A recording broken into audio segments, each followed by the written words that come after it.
ಇಡೀ ರಾಜ್ಯದಲ್ಲಿ ಅನ್ನೋದನ್ನ ಬಹಳ ಅಂಕಿ ಅಂಶವನ್ನು ಕೊಟ್ಟು ಇವತ್ತು ಸದನದಲ್ಲಿ ಮಂಡಿಸುವಂತ ನಮ್ಮ ವಿರೋಧ ಪಕ್ಷದ ನಾಯಕ ಅಶೋಕ್ ಅವರು ದೊಡ್ಡ ಸುಮಾರು 3 ತಾಸುಗಳ ಬಗ್ಗೆ ಇಡೀ ರಾಜ್ಯ ಅಲ್ಲಿ ರೈತರ ಭೂಮಿ ಹೋಯ್ತು, ಇಲ್ಲಿ ರೈತರ ಭೂಮಿ ಹೋಯ್ತು, ಎಲ್ಲ ಹೇಳಿದ್ದೆ.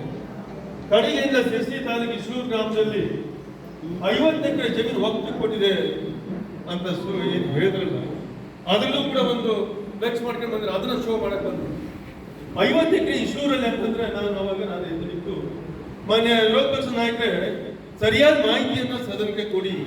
ಸುಳ್ಳು ಹೇಳುವಂಥದ್ದು ನಿಮ್ಮ ಬಾಯಲ್ಲಿ ಬರ್ತಾ ಇದೆಯಲ್ಲ, ಇದು ಸರಿಯಲ್ಲ ಮಾನ್ಯ ಅಧ್ಯಕ್ಷ ಅಂತ ಹೇಳಿ ನಾನು ಏನು ಮೇಲೆ ಮಾತನಾಡಿ ಅವಾಗಿಲ್ಲ. ಮತ್ತು 50 ಎಕರೆ ಅಂತ ನಾನು ಅಧ್ಯಕ್ಷ ಹೇಳಿದೆ. ನಾನು 50 ಎಕರೆ ಇಲ್ಲ, ಸರ್ವೆ ನಂಬರ್ 40, ಸರ್ವೆ ನಂಬರ್ 12ರಲ್ಲಿ ಒಂದಿದ್ರಲ್ಲಿ 2 ಎಕರೆ 12 ಗುಂಟೆ, ಮತ್ತೊಂದರಲ್ಲಿ 4 ಎಕರೆ 37 ಗುಂಟೆ ಮಾತ್ರ ಕೊಟ್ಟಿರುವಂತಹದ್ದು. ಎಲ್ಲ ಸರಿ 7 ಗುಂಟೆ ಸರಿಯಾದ ಮಾಹಿತಿ ಕೊಡ್ತೀವಿ ಅಂತ ಅಲ್ಲೇ ಬಿಟ್ಟು ನಂತರ ಅದು ನಾನು ಆಚೆ ಬಂದು ಇಲ್ಲಿ ಎಸ್ ಅವರಿಗೆ ಫೋನ್ ಮಾಡಿ ಅದು ಸರಿಯಾದ ರಿಕಾರ್ಡ್ ಅಂತ ಮತ್ತೆ ಸದನಕ್ಕೆ ಕೊಡ್ತಾರೆ.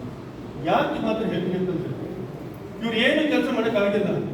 ಕೇಂದ್ರ ಸರ್ಕಾರ ಕೂಡ ಏನು ಕಾರ್ಯ ಮಾಡೋಕ್ಕಾಗಿಲ್ಲ, ಅಭಿವೃದ್ಧಿನೂ ಮಾಡೋಕ್ಕಾಗಿಲ್ಲ.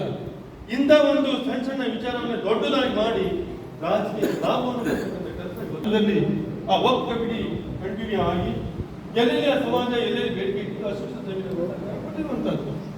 ಅದು ಯಾವುದೇ ರೈತರ ಭೂಮಿ ಕೊಟ್ಟಿಲ್ಲ, ಯಾವ ಬಡವರ ಭೂಮಿಯಲ್ಲಿ ಕೊಟ್ಟಿಲ್ಲ ಅಂತ ಏನಾದರೂ ಇದ್ರೆ ನಾನು ಆ ಜಮೀನನ್ನು ಅವರಿಗೆ ಕೊಡ್ತೀನಿ ಅನ್ನೋ ಮಾತನ್ನು ಸದನದಲ್ಲಿ ಮಾನ್ಯ ಜಮೀರ್ ಅಹ್ಮದ್ ಅವರು ವಕ್ಫ್ ಕಮಿಟಿಯ ಮಂತ್ರಿಗಳು ಹೇಳಿದ್ದಾರೆ. ಹೀಗೆ ತಪ್ಪು ಸಂದೇಶವನ್ನು ಕೊಡೋದು ಮುಖಾಂತರ ಸಮಾಜದ ದಿಕ್ಕನ್ನು ತಪ್ಪಿಸತಕ್ಕಂಥ ಇವತ್ತು ಬಿಜೆಪಿ ಇವತ್ತು ಮಾಡ್ತಾ ಇದೆ. ಅದರ ಜೊತೆಯಲ್ಲಿ ನೋಡಿ ಎಷ್ಟು ಬಿಜೆಪಿಯಲ್ಲಿ ಬರೀ ತತ್ವ ಸಿದ್ಧಾಂತ ಹೇಳ್ತಾರೆ. ಹಿಂದೂಗಳಂದ್ರೆ ಬಿಜೆಪಿ ಕೆಲವು ಮನ ಅದು ನಾವು ಕೇಳಿಸೋ ಸಾಧ್ಯನೇ ಇಲ್ಲ. ಹಿಂದುತ್ವ ಅನ್ನೋಂಥದ್ದು ಅದು ಪ್ರತಿಯೊಬ್ಬರ ಹಕ್ಕು, ಅದು ಇಲ್ಲೇ ಇರೋದು. ಪ್ರತಿಯೊಬ್ಬ ಸಮಾಜದ ಹಕ್ಕು, ಯಾವುದೇ ಸಮಾಜ ಇರ್ಬೋದು ನಮ್ಮ ದೇಶದಲ್ಲಿ ಇರ್ತಕ್ಕಂಥ ಹಿಂದೂ, ಮುಸ್ಲಿಂ, ಕ್ರೈಸ್ತ ಅನೇಕ ಧರ್ಮಗಳನ್ನು ಒಳಗೊಂಡಿರುವಂಥ ನಮ್ಮ ದೇಶ ಇದೆಯೋ ಆ ಧರ್ಮವನ್ನು ಕಾಪಾಡುವಂಥದ್ದು ಅವರ ಕರ್ತವ್ಯ. ಅದನ್ನು ಇದುವರೆಗೂ ಮಾಡಿಕೊಂಡು ಪಾಲನೆ ನಾವೆಲ್ಲರೂ ಕೂಡ ಮಾಡ್ಕೊಂಡು ಬರ್ತಾ ಇದ್ದೀವಿ. ಆದರೆ ಕಾಂಗ್ರೆಸ್ ಪಾರ್ಟಿ ಯಾವುದೇ ಧರ್ಮದ ಹೆಸರಲ್ಲಿ ಅಧಿಕಾರವನ್ನು ಮಾಡ್ತಕ್ಕಂಥದ್ದು, ಧರ್ಮದ ಹೆಸರಲ್ಲಿ ಪಕ್ಷವನ್ನ ಸಂಘಟನೆ ಮಾಡುವಂಥದ್ದಲ್ಲ. ಆದರೆ ಬಿಜೆಪಿ ಸುಳ್ಳನ್ನು ಹೇಳಿ ಈ ಥರ ಮಾಡ್ಕೊಂಡು ಬಂದು ಒಂದು ಇಲ್ಲದ ಸ್ಥಳದ ಮಾತನ್ನು ಹೇಳಿ ಸಮಾಜದ ದಿಕ್ಕನ್ನು ತಪ್ಪಿಸುವಂಥ ಕೆಲಸವನ್ನು ಬಿಜೆಪಿ ಇವತ್ತು ಮಾಡ್ತಾ ಇದೆ. ಆದರೆ ಮೊನ್ನೆ ಸಿ ಟಿ ರವಿ ಅನ್ನೋ ವ್ಯಕ್ತಿ ನಾನು ಹಿಂದೆ ಅವನ ಕ್ಷೇತ್ರದಲ್ಲೂ ಕೂಡ ಇದೇ ರೀತಿಯ ಇಲ್ಲ ಸಲಹೆಯನ್ನು ಮಾತನಾಡಿ ಆ ಕ್ಷೇತ್ರದ ಜನ ಅವನ ಸೋಲಿಸಿದ ನಂತರ ಬಿಜೆಪಿ ಅವರು ಆ ಪಕ್ಷ ಬಿಟ್ಟಂತ ವಿಚಾರ. ಆ ಬಿಜೆಪಿ ಮೊನ್ನೆ ನಡೆದಂತ ಅಸಂ MLC ಎಲೆಕ್ಷನ್ ಏನಿದೆಯೋ ಅದರಲ್ಲಿ ಮತ್ತೆ ಅವರಿಗೆ ಅವಕಾಶ ಮಾಡಿ ಮೇಲ್ಮನೆ ಸದಸ್ಯನಾಗಿ ಅವರು ಪ್ರವೇಶವನ್ನು ಮಾಡಿದರು. ಅದರಲ್ಲಿ ಸದನದಲ್ಲಿ ಕೂಡ ಅನೇಕ ರೀತಿಯ ಮಾತನ್ನ ಆಡುವಂತಹ ಸಮಾಜಕ್ಕೆ ಕೆಟ್ಟ ಸಂದೇಶವನ್ನು ಕೊಡ್ತಕ್ಕಂಥ ಮಾತನಾಡುತ್ತಾರೆ.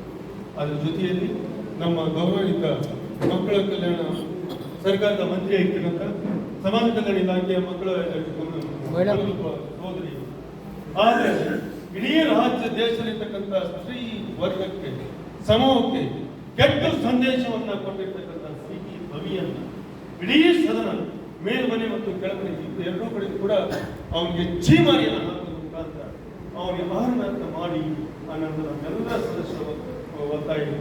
ಆದರೆ ಸದನ ಸಮಿತಿ ನಮ್ಮ ಮಾನ್ಯ ಗೌರವಿತ ಸಭಾಧ್ಯಕ್ಷರು ಅದಕ್ಕೆ ರೂಲಿಂಗನ್ನು ಕೊಟ್ಟು ಸದನ ಶಿಸ್ತು ಸಮಿತಿಯ ಶಿಫಾರಸನ್ನು ಮಾಡಿಕೊಳ್ತಾರೆ.